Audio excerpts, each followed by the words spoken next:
Dando continuidade então ao nosso estudo do livro Loucura e Obsessão, Manuel Filomeno de Miranda, Divaldo Franco, na psicografia, o nosso capítulo 6, Destino e Sexo. Esse é o nosso terceiro encontro.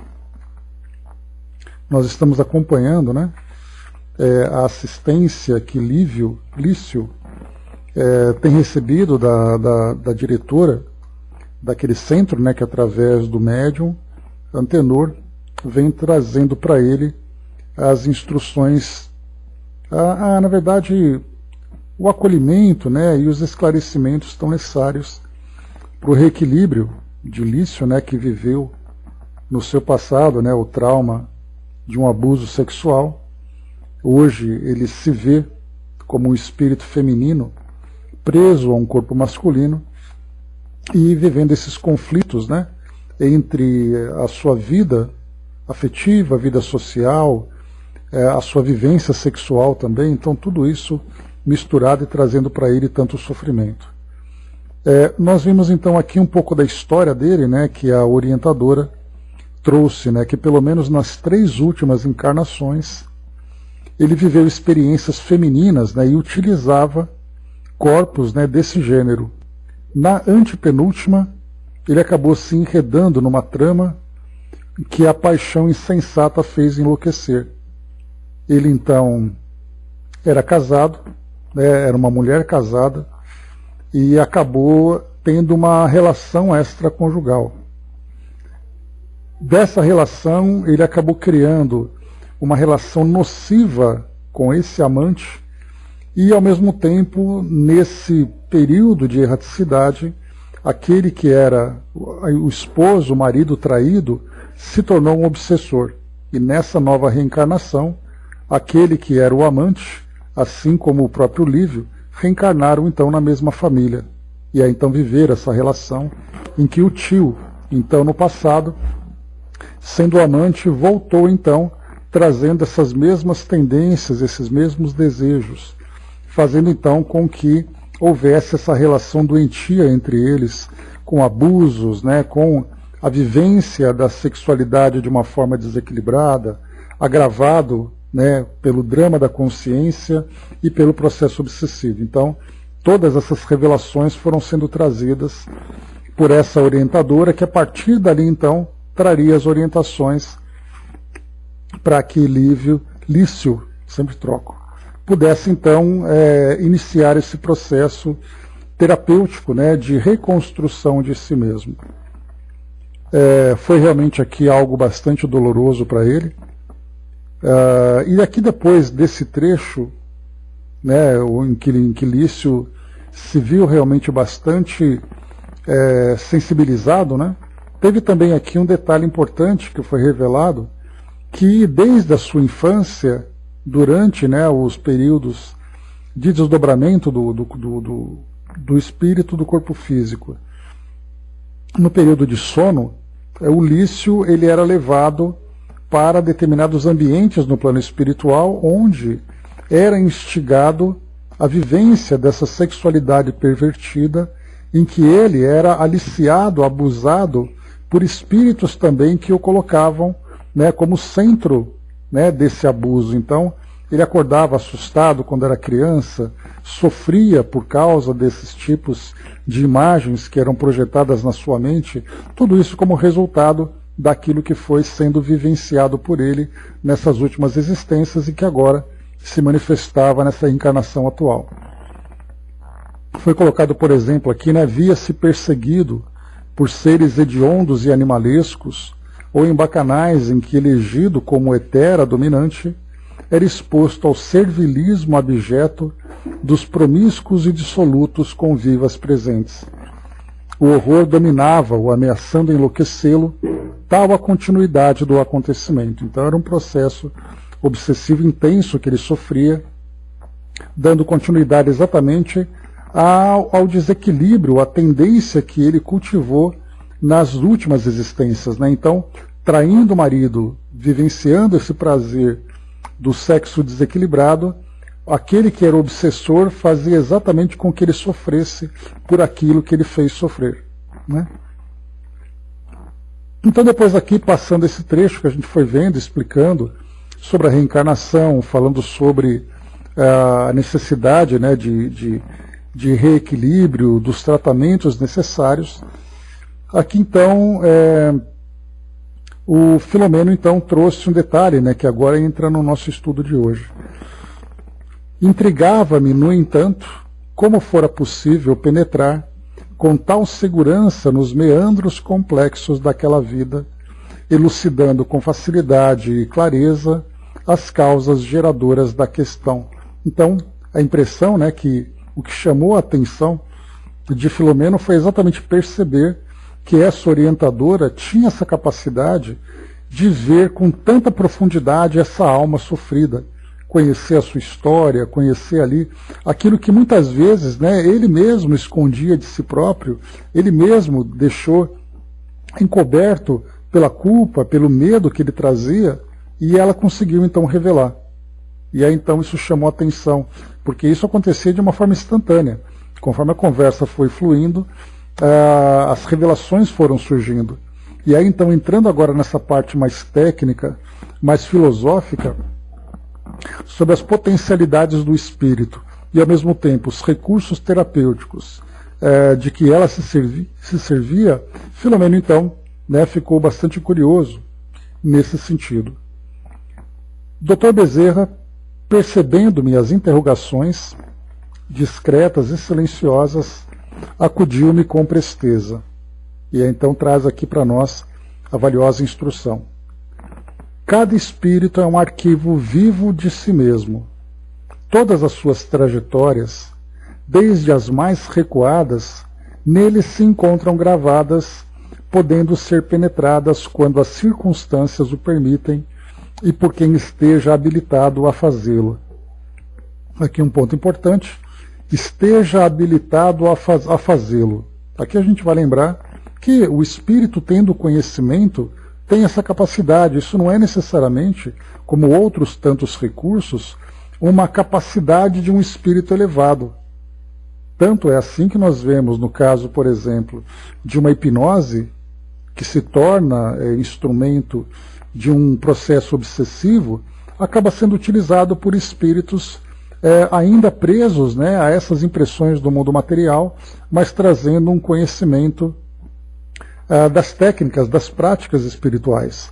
Por outro lado, há outras práticas em que esses espíritos não têm alcance, porque isso cabe exatamente, né, se desenvolve como resultado da própria elevação do espírito, né, uma consequência da transformação, da elevação e da depuração dos espíritos. Mas outras práticas acabam sendo, né, utilizadas no plano espiritual, mesmo que os espíritos ainda se encontrem não apenas numa condição inferior, mas muitas vezes até cultivando uma personalidade bastante perversa.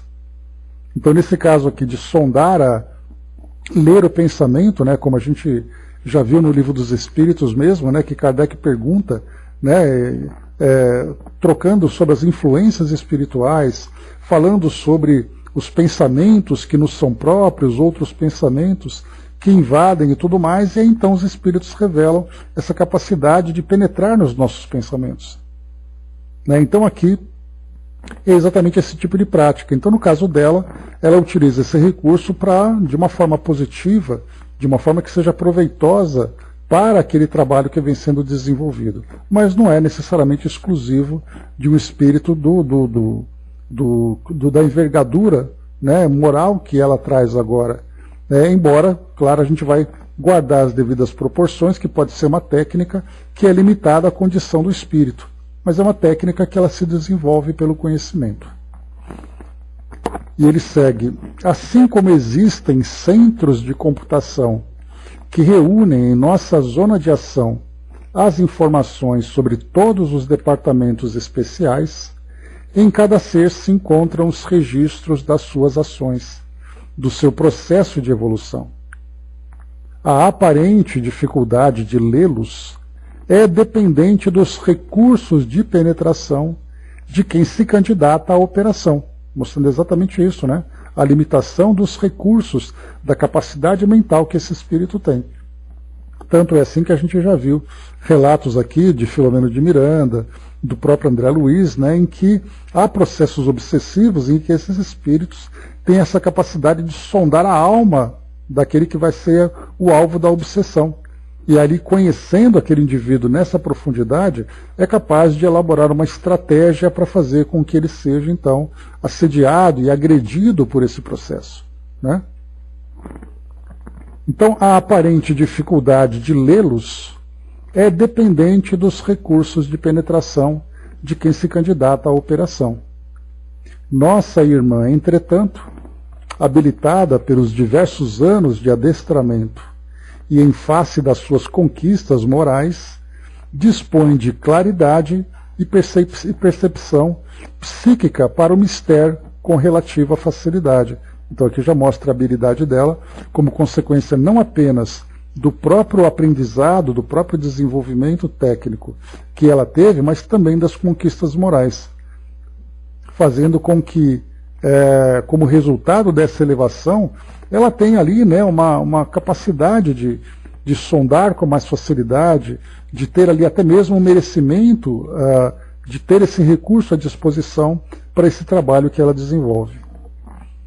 O homem é, desse modo, o aparelho que se reflete a história, somente visível para quem dispõe de óptica especial e profunda. Indaguei então, e os erros, quando corrigidos, não ficam eliminados do histórico das vidas? Pergunta de Filomeno bem interessante, porque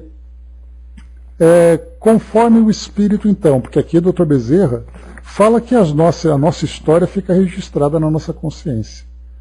E aí a gente vai lembrar, por exemplo, né, a gente já chegou a falar sobre isso, quando Emmanuel escreveu o livro há 2000 anos, era ali praticamente 2000 anos de história que foram resgatadas, e não apenas esse período todo, mas os detalhes da vivência que Emmanuel então relata nesse livro, né, como 50 anos depois, Ave Cristo e tudo mais. Então ele vai contando etapas da sua vida em pleno detalhe. Então não é porque alguém contou para ele o que ele vivenciou, ele mesmo trazia na sua mente armazenadas essas informações. O que a gente vai encontrar, e aí é uma dedução nossa, né, nesse sentido, ele vai encontrar o auxílio no plano espiritual para que ele possa fazer ali uma regressão de memória, mesmo no plano espiritual, para resgatar essas imagens. Até porque a gente lembra, né, que a nossa mente tem essa capacidade de renovar informações, mantendo somente vivas aquelas informações que são úteis para o nosso desenvolvimento. Então voltar, por exemplo, 2000 anos no tempo, encontrar um período tão doloroso para Emmanuel como foi, naquele período em que ele renegava Cristo, em que ele tinha um outro pensamento e tudo mais, e de repente ele volta e traz para nós ali relatos dos detalhes daquilo que ele vivenciou. Então a informação estava nele. O modo como foi então auxiliado para resgatar essas informações, então isso a gente desconhece. Mas dá para deduzir que não são informações que ficam simplesmente à disposição na nossa mente. É necessário que haja aquela concentração, aquela busca, aquele resgate das imagens para ficarem registradas, então, para se tornarem, por exemplo, o livro que foi apresentado para nós, ou os livros que foram apresentados para nós. Mas mesmo assim, entrando nesse trecho em que Filomeno faz essa pergunta, quando os erros então são conhecidos, eles continuam registrados mesmo assim? No caso de Emmanuel, por exemplo, depois de ter passado por aquele período, né, de escolhas equivocadas, mostrando ainda uma certa uma falta de evolução, né, uma necessidade de transformação daquele período que ele ainda vivenciava, depois dele ter passado por todo esse processo de transformação, aquela informação ainda ficava registrada no seu currículo? Aí então, pergunta aqui Filomeno, se quando corrigidos não ficam eliminados. Eliminados não, aclarou o paciente.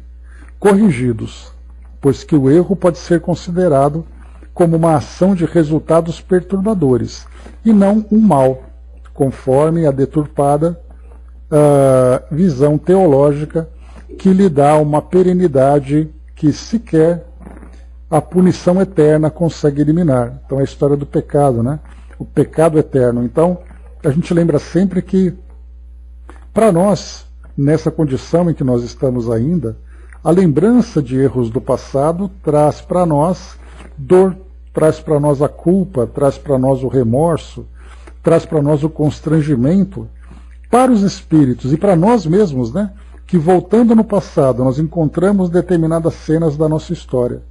E essas cenas foram já superadas, foram já corrigidas, nós lembramos dela, mas elas não provocam em nós mais a dor que provocava antes.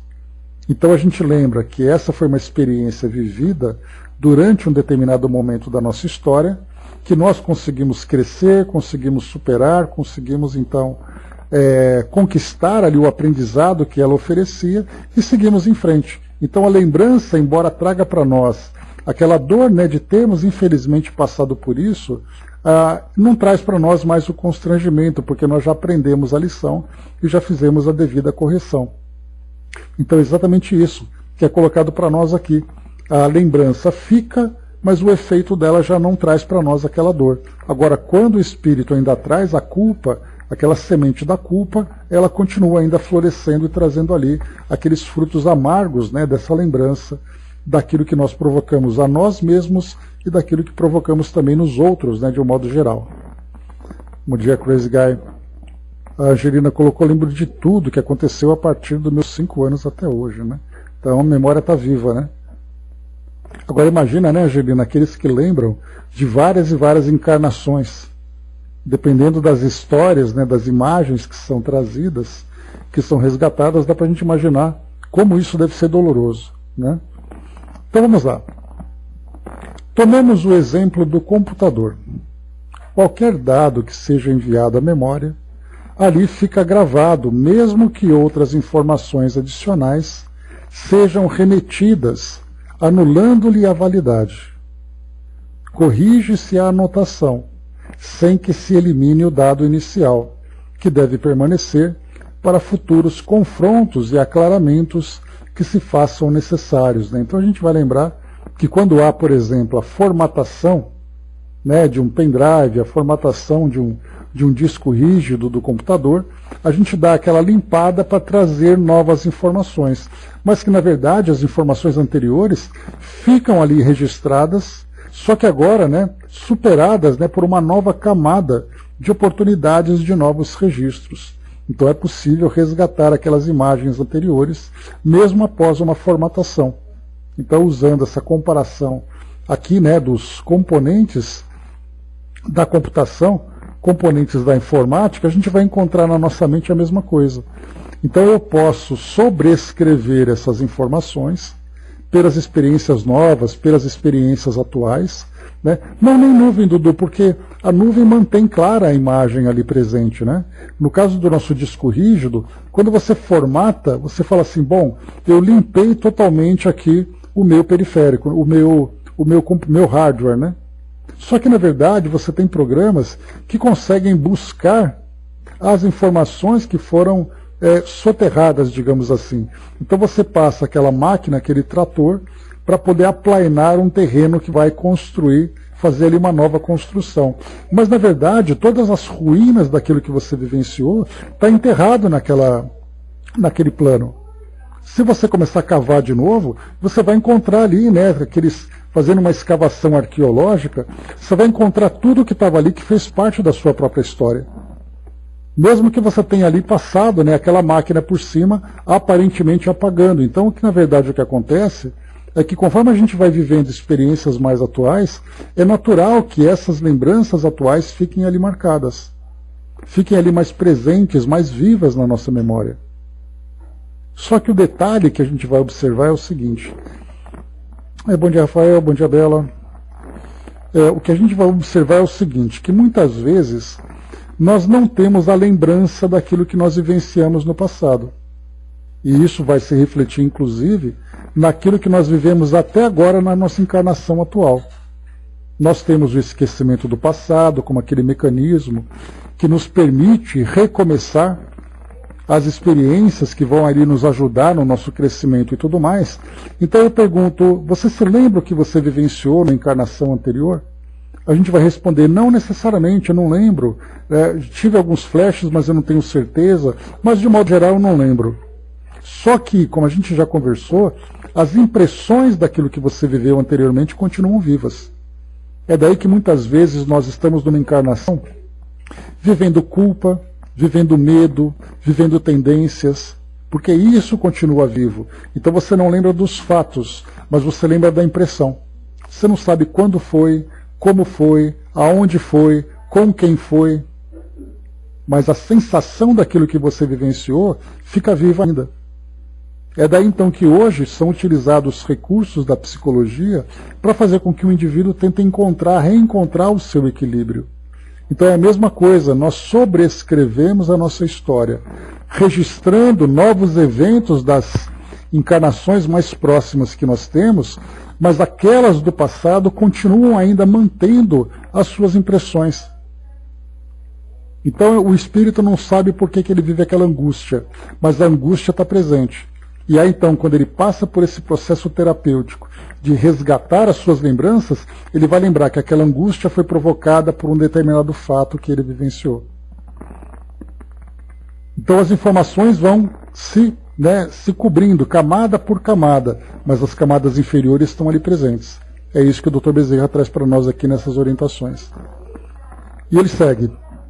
Corrige-se a anotação sem que se elimine o dado inicial, que deve permanecer para futuros confrontos e aclaramentos que se façam necessários. Estão ali presentes, são registros nossos. Do mesmo modo, no atual estágio de evolução do homem, o perispírito é-lhe o computador, muito mais sofisticado do que se imagina, guardando-lhe toda a história evolutiva, até que se alterem os mecanismos e processos de captação em faixas mais elevadas da vida. Esse comentário aqui feito, essa orientação trazida pelo Dr. Bezerra, para nós que já estudamos aqui no Pautalk há alguns anos, esse tema já foi debatido muitas vezes, em que a lembrança fica registrada na nossa mente ou fica registrada no perispírito. E aí alguns grupos defendiam o perispírito, outros grupos defendiam a mente.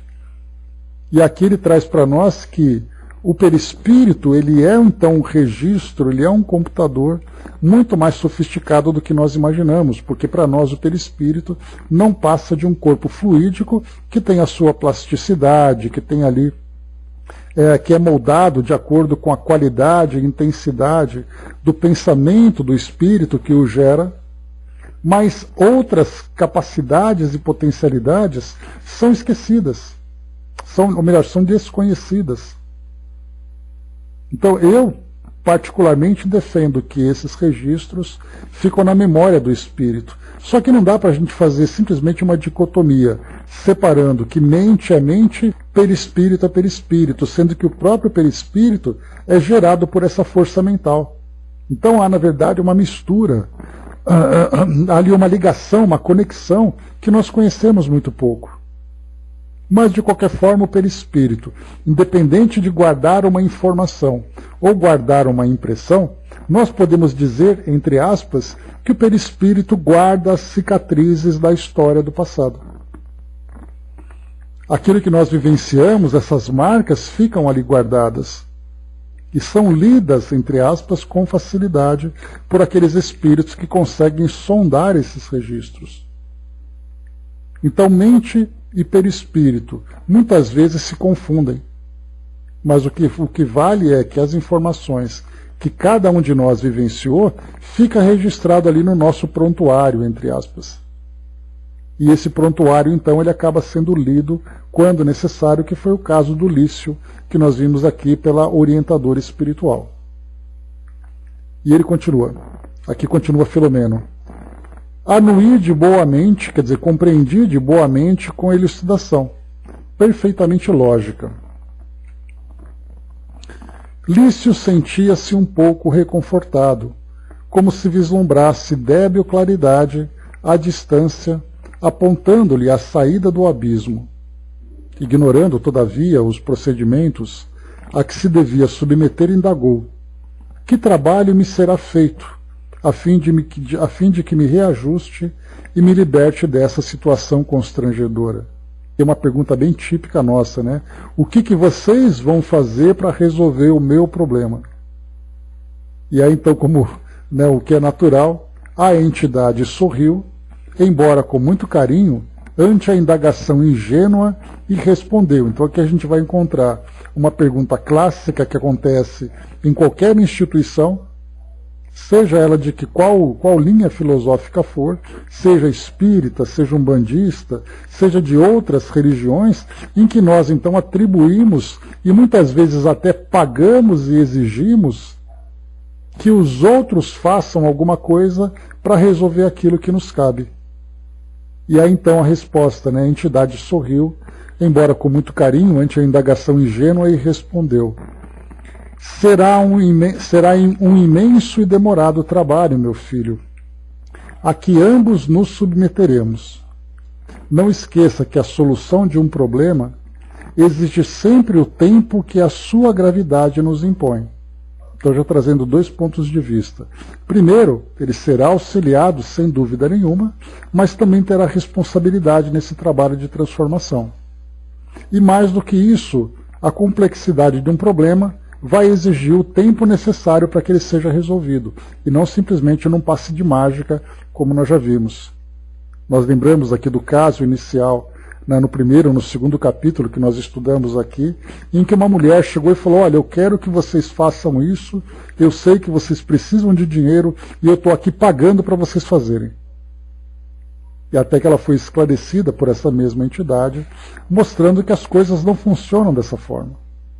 Ela estava querendo desmanchar um casamento, porque ela queria ficar com um determinado homem e tudo mais, e aí então foi mostrado que, na verdade, esse homem tinha um casamento muito feliz, que ela não tinha o direito de interferir, e que, na verdade, ela estava sofrendo uma influência espiritual, e o tratamento começaria exatamente pelo afastamento desses espíritos e depois do trabalho de moralização, o trabalho de evangelização que ela vivenciaria.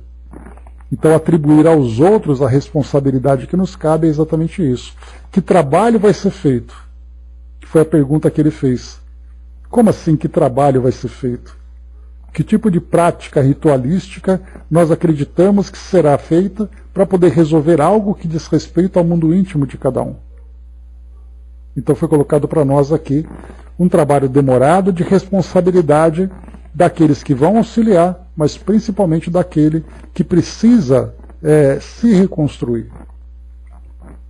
As coisas simples são atendidas com rapidez, o mesmo não ocorrendo com as mais complicadas. Além do mais, a diagnose de uma doença não indica que a medicação, ainda não aplicada, já esteja a fazer o efeito. Então, naquele momento, naquela conversa, naquela orientação, foi então revelada a ele toda a sua história, ou pelo menos a parte importante dessa história, e aquilo que precisará ser feito para poder transformar e melhorar a condição dele. Mas o fato daquela conversa ter acontecido não significa que as ações já começaram a ser postas em prática. Bom dia, Fabi. Então ali é só o começo, né, da longa estrada.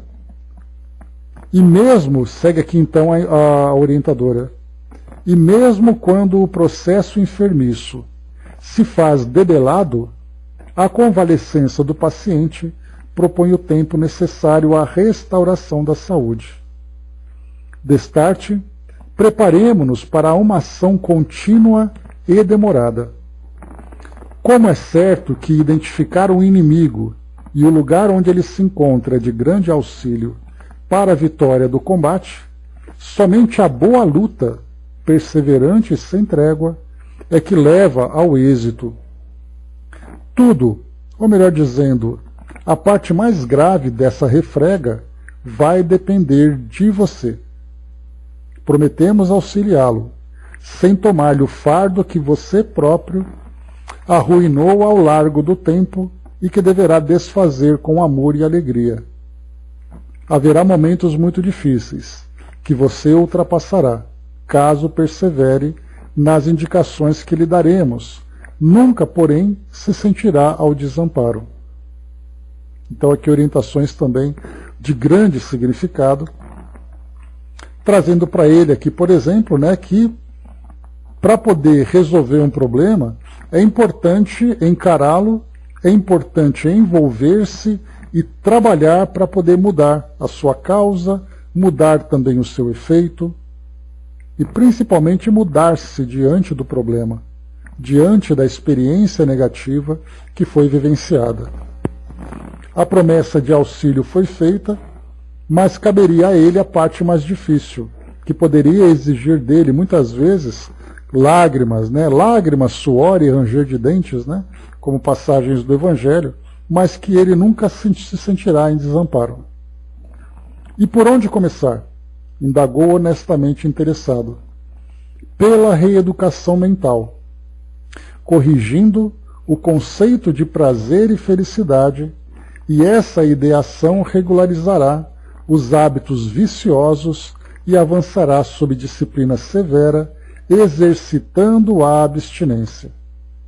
Aqui nós falamos então da vivência de um jovem no campo da sexualidade de uma forma desequilibrada, trazendo traumas do abuso que ele sofreu na sua infância, mas agora também experimentando tendências que começaram a aflorar diante da sua experiência feminina do passado, que se manifestava agora na sua condição, né, de corpo masculino. E aqui foi colocado então, como ela tinha dito anteriormente, que ela não conhece nenhum remédio para combater um determinado vício, porque aqui no caso nós não falamos de uma experiência da sexualidade, nós falamos de uma experiência de uma sexualidade desequilibrada. E dada a sua experiência anterior, no campo exatamente do envolvimento do sexo desequilibrado que ele viveu anteriormente, se tornou para ele um ponto negativo, se tornou para ele quase que um vício. E não há outro tratamento do que a abstinência. Muitas vezes nós procuramos desculpas, né, dizendo, né, olha, eu prefiro então me transformar aos poucos. Então, em vez de eu abrir mão de uma vez, eu vou abrindo mão aos poucos e tudo mais, e gradualmente eu vou conseguindo alcançar o equilíbrio. Na verdade, é uma desculpa que nós encontramos para nós mesmos para evitar exatamente encarar aquele desafio, aquele trauma que essa abstinência pode causar. E aqui o que ela coloca é, definitivamente, é a abstinência da prática dessa viciação e, ao mesmo tempo, o trabalho de evangelização, o trabalho de moralização, para que ele possa se fortalecer, redirecionando essas energias sexuais agora para uma forma mais criativa, para uma forma mais caritativa, porque aí sim ele consegue alcançar esse sucesso desejado. E assim ela coloca, assim logrará, a largo prazo, interromper os vínculos com os maus espíritos que lhe exploram a emoção e lhe roubam energias sexuais valiosas. Então, se ele se torna alvo de influências espirituais, não adianta querer se iludir que é só um pouquinho. Para não sofrer tanto, tem que romper esse elo, e o rompimento desse elo depende exatamente de uma transformação brusca de comportamento.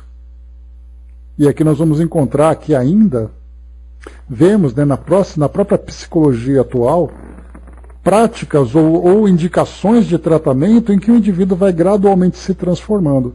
Só que, dado o tipo de vício que ele tem, é como se nós pegássemos um toxicômano que se encontra na dependência química, no auge da sua doença, e é levado para tratamento em que ele continua consumindo droga, só que agora numa dose menor. Então o tratamento é abstinência, e ali todos os tratamentos possíveis, todos os recursos, para fazer com que os efeitos negativos dessa abstinência sejam minimizados, até que o indivíduo encontre realmente, né, a sua limpeza psíquica, a sua limpeza espiritual, limpeza fluídica, para começar então depois a seguir ali esse novo caminho. Então não adianta se iludir. E aqui ela diz exatamente isso. Disciplina severa, exercitando a abstinência. E aqui então, assim logrará a largo prazo interromper os vínculos com os maus espíritos que lhe exploram a emoção e lhe roubam energias sexuais valiosas, fazendo com que o centro genésico, né, fique ali em constante desequilíbrio, produzindo essas energias viciosas que são absorvidas por eles. Isso fazendo com que o próprio paciente, no caso aqui o Lício, sofra os efeitos desse desequilíbrio. Para esse cometimento, exercite-se na oração monólogo com Deus, até conseguir um diálogo íntimo restaurador de forças. Busque preencher a mente com figurações otimistas e ideias elevadas, calmantes. Recorde-se dos homens, igualmente sofredores em outras áreas, e ajude-os conforme puder. O bem que se faz é conquista que se logra em paz interior.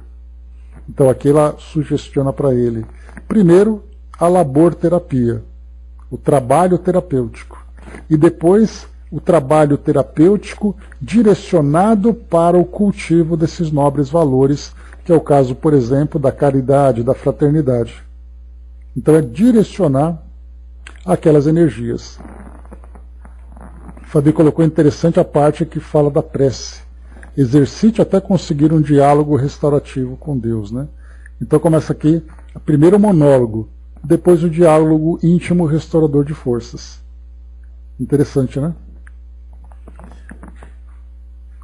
O bem que se faz é conquista que se logra em paz interior. Por fim, volte aqui, se lhe aprouver, ou onde creia que pode ser socorrido, sem que lhe seja facultado permanecer cultivando os hábitos atuais tormentosos.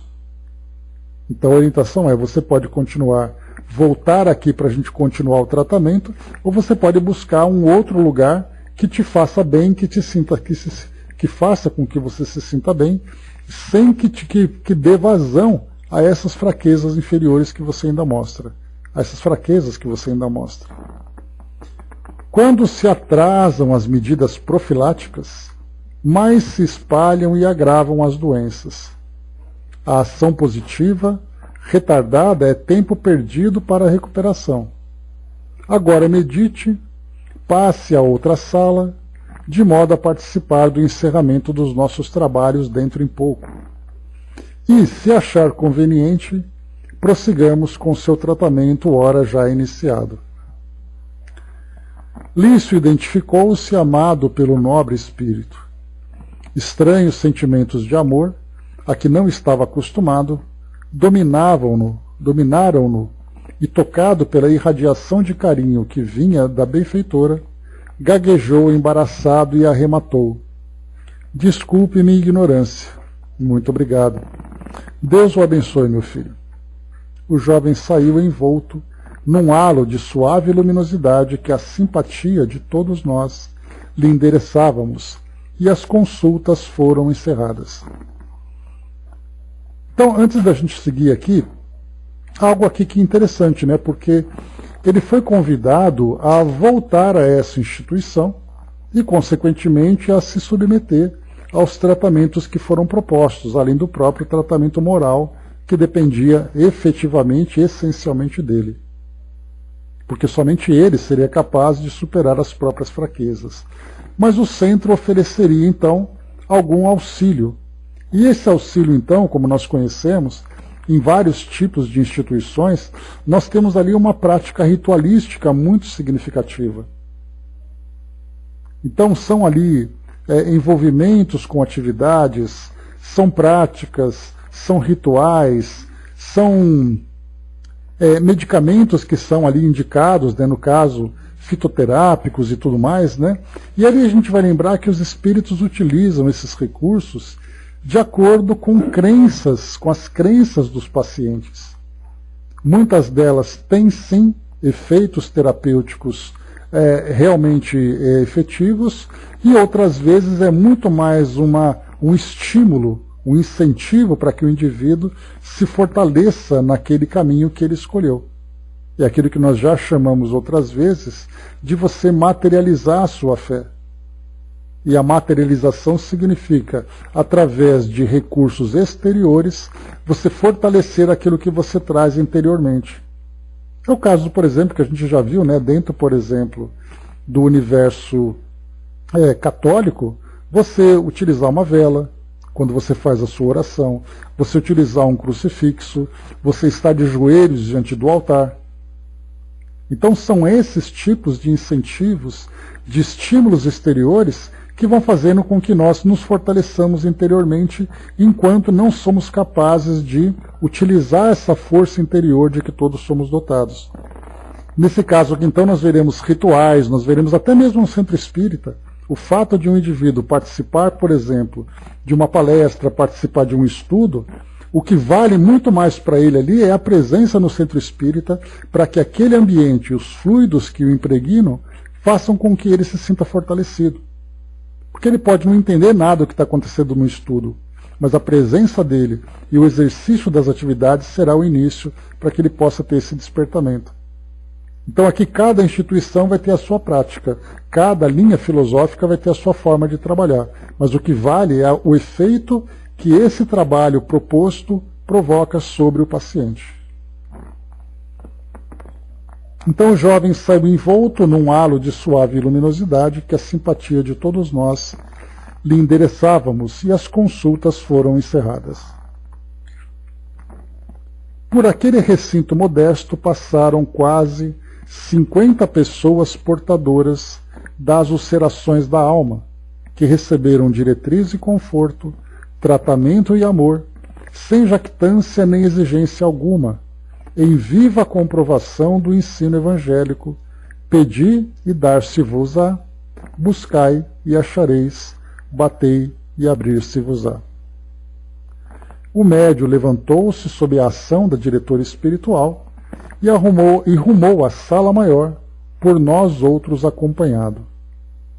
Permaneceram alguns cooperadores desencarnados, assistindo os espíritos que ali ficaram recolhidos após o atendimento com os seus cômpares da esfera física. Então ali, embora as atividades tenham se encerrado, né, aqui nós vamos ver, na verdade, se encerraram dentro da agenda terrena, dentro da nossa agenda humana, mas espiritualmente o trabalho para muitos ali era apenas o começo.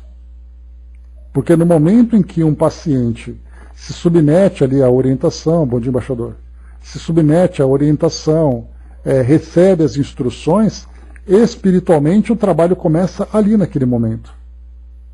Com os acompanhantes espirituais que estão ainda na condição de sofrimento, como também para ele, da mesma forma, começa a ser envolvido e começa também a ser orientado sobre a forma como será então feita essa mudança, essa transformação. Então é um trabalho que vai seguir ali, dali para frente para muitos, né? Para aqueles que começam pelo menos, né? Enquanto outros trabalhos são trabalhos de continuidade. Capítulo 7, fenômeno auto-obsessivo. Vamos fazer só a introdução dele aqui, para a gente aproveitar esse tempo aqui que nos resta. Superáramos os ruídos fortes do culto externo, ante a concentração natural que nos impuseram os clientes espirituais que por ali passaram. Agora retornávamos ao mundo das extravagâncias humanas a que se fixavam grandes populações espirituais, mantendo intercâmbio constritor com os homens.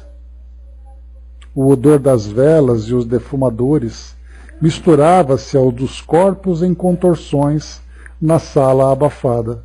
Então aqui ele já vai comentando, que concentrados, focados nos atendimentos que eles então realizavam, era fácil se desligar mentalmente do mundo material, daquilo que acontecia, embora não tinha como evitar, era possível perceber a movimentação, perceber o som da música, que era ali, como ele já colocou, aquele som estridente, contínuo, repetitivo, Então você percebia isso com facilidade, não teria como evitar.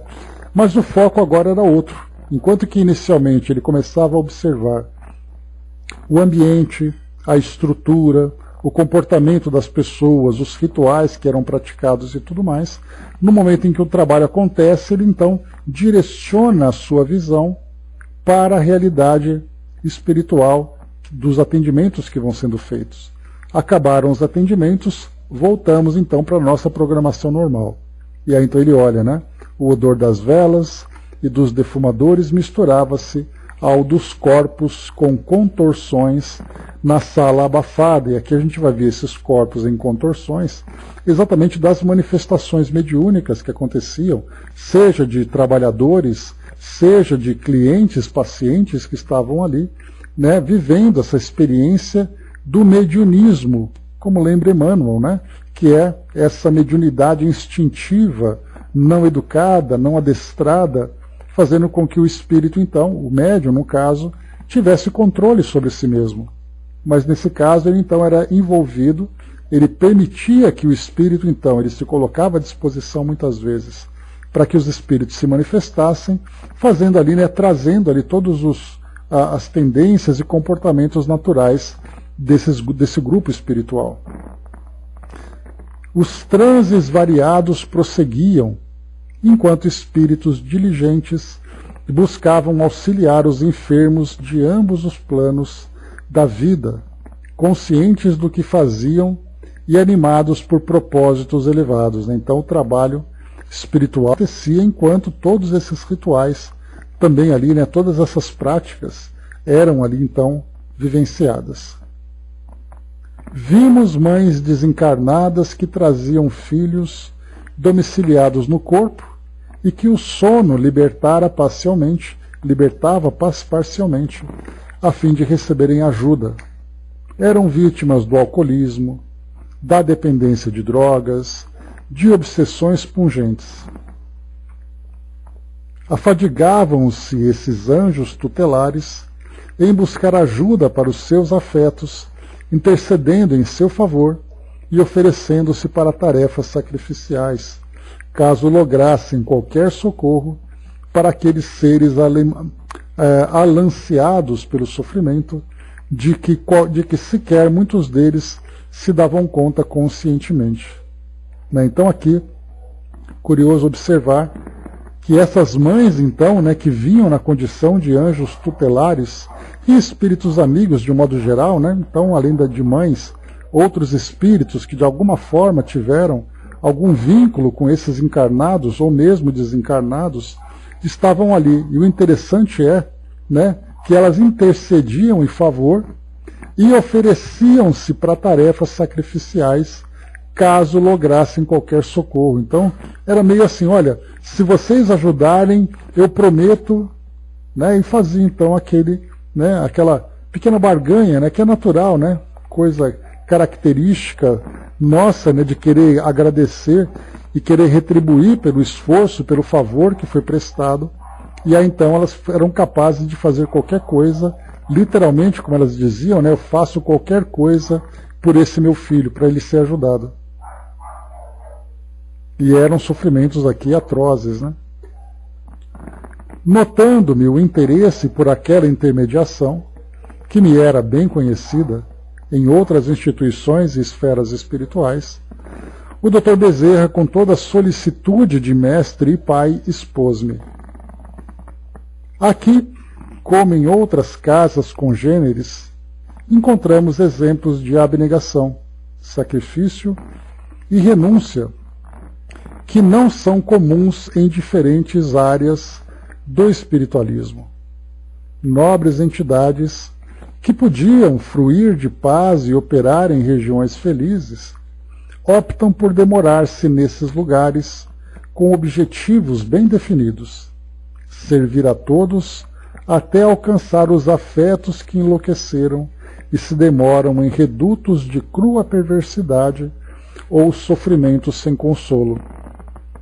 Mesmo após conseguir libertar e caminhar os seus afeiçoados, ainda permanecem por anos sem conto, apiedadas da ignorância, da perturbação e da dor, que a muitos esfacelam com os caramelos, ou os camartelos, os camartelos do desespero e da loucura. Ainda hoje, colhemos informações a esse respeito. Então aqui mostra para nós, né, o que é. O próprio Dr. Bezerra de Menezes, né, ele fala dessas pessoas, né, que se dedicam, que renunciam ao direito de estarem num plano mais elevado, vivendo numa condição mais feliz. Mas ele próprio era um desses espíritos, né? A gente lembra, né, Divaldo trazendo para nós que após a sua desencarnação ele foi então, né, acolhido, abraçado por Maria no plano espiritual, que dizia para ele, né, que ele poderia então ascender a esses mundos mais elevados. E ele então teria pedido permissão para continuar aqui no Brasil, auxiliando os irmãos brasileiros nesse caminho de ascensão, nesse caminho de elevação. Então ele próprio renunciou a essa posição de felicidade de que ele teria direito para poder trabalhar pela renúncia e amor a todos nós, né, que de alguma forma nos sentimos aqui, somos acolhidos por ele, por toda a equipe, né, por toda a legião de trabalhadores dessa área de atuação, assim como de outras áreas também.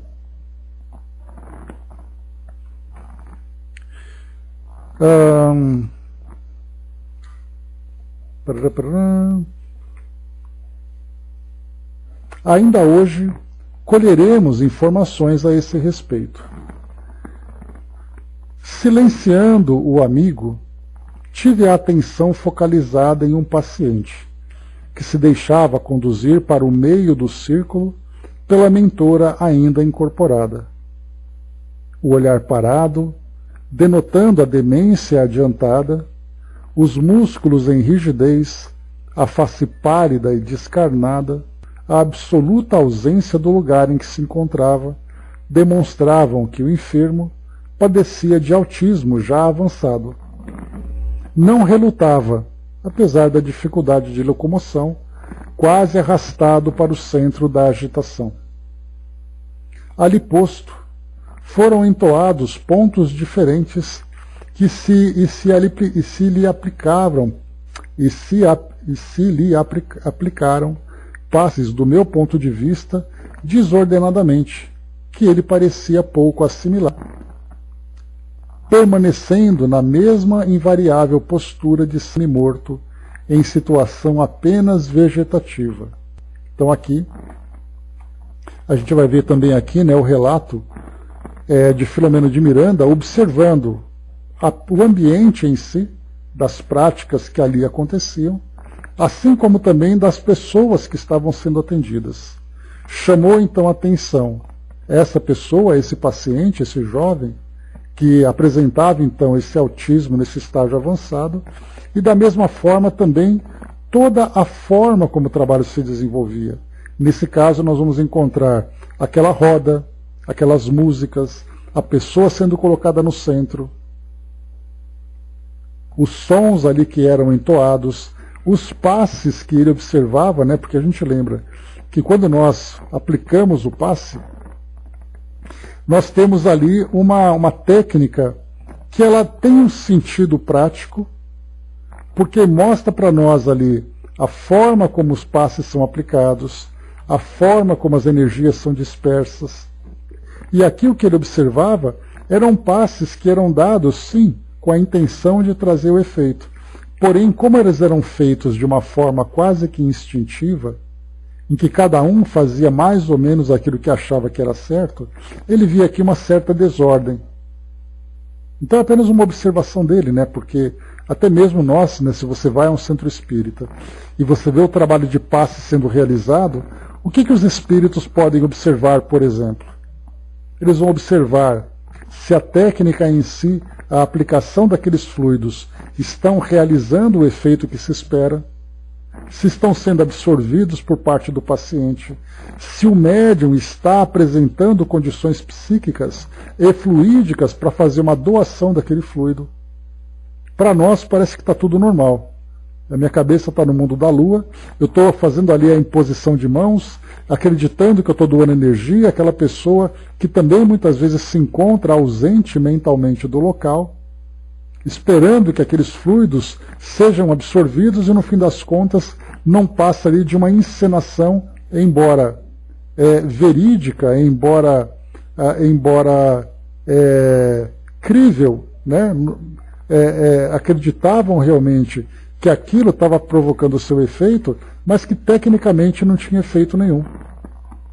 Se transformava ali quase que num efeito placebo, em que práticas, gestos, posturas pareciam mostrar que o trabalho estava sendo feito, mas que, olhando da perspectiva espiritual, mentalmente, a postura mental daquelas pessoas já denunciavam que, na verdade, eles não estavam conectados com aquele objetivo. Então, é aqui uma observação que é feita, que é bastante relevante, para mostrar a importância que nós temos do estudo, do exercício, da orientação, do entendimento do porquê de determinada dessa ou daquela prática. Porque nós pegamos uma apostila, lemos rapidamente, pronto, o trabalho está feito, todo mundo sabe o que fazer. E, na verdade, nós estamos ali muito distantes, né, de um trabalho efetivo, né? Me recordo até de um dos livros de André Luiz que nós lemos, em que falava dos trabalhos numa casa espírita. E ali tinha um casal, né, de trabalhadores antigos, que aquela câmara de passes mostrava claramente o quão direcionados e envolvidos eles estavam com esse trabalho. A plena, né, e total comunicação que se tinha entre esses trabalhadores encarnados e os desencarnados, fazendo com que as energias fluíssem de um modo extremamente eficaz e extremamente bem direcionados. Enquanto que, de um modo geral, nós encontramos aquelas fileiras de médiums, todo mundo ali tendo gestos, posturas, mas que, na verdade, a mente em si, a própria condição do médium, nem sempre consegue fazer com que o efeito seja alcançado. Dudu colocou, eu prefiro trabalhar no passe, em câmaras de passe, né? E tem ali, né, Dudu, tem cada trabalho e cada ambiente tem ali uma forma, né? No caso do passe coletivo, por exemplo, ele é feito em palestras, enquanto que as câmaras de passe, elas são terapêuticas propriamente ditas, né? Então as pessoas são direcionadas, são orientadas e tudo, né? Então, de um modo geral, né, no trabalho mediúnico, né, no caso das comunicações, e também ali, né, no acolhimento de espíritos, atendimento a espíritos sofredores, nos grupos de estudos, no trabalho de passe, nas palestras, no trabalho social, existe aquilo que você faz fisicamente e existe aquilo que você faz mentalmente. E somente através da educação nós conseguimos unir essas duas potências de todos nós para fazer com que o trabalho seja alcançado. Muito bem.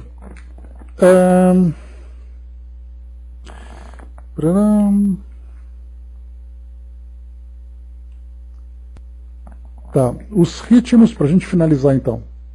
Os ritmos da dança e da música, das palmas e das vozes, a pouco e pouco pareceram penetrar-lhe, como se arrancasse de um inconso abismo interior algum débil lampejo de consciência, graças a ligeiro brilho que lhe assomou aos olhos, e uma mudança de respiração noutra cadência, qual se buscasse mais oxigênio do ar e movimentos, embora desordenados, dos troncos, dos braços e do tronco. Então aqui a gente para, mostrando então que aquele jovem que parecia aquela aparência meio vegetativa, meio semi-morto, fosse então conduzido ao centro daquele trabalho, e tudo aquilo que o envolvia entre sons, vozes, imagens, odores, vibrações em si, começaram então a fazer com que ele mostrasse um leve lampejo de despertar. E é isso então que nós veremos a continuidade no nosso próximo encontro, para ver exatamente de que forma que esse trabalho se desenvolveu com esse paciente que apresentava esse autismo nesse grau mais profundo, né, e qual era a sua história. Então nós vamos acompanhar a partir daqui no nosso próximo encontro então. Então é isso, meus amigos. Fechando por aqui. Esse capítulo 7, eu vou mandar para você depois, mas ele é o capítulo Fenômeno Auto-Obsessivo. Capítulo 7.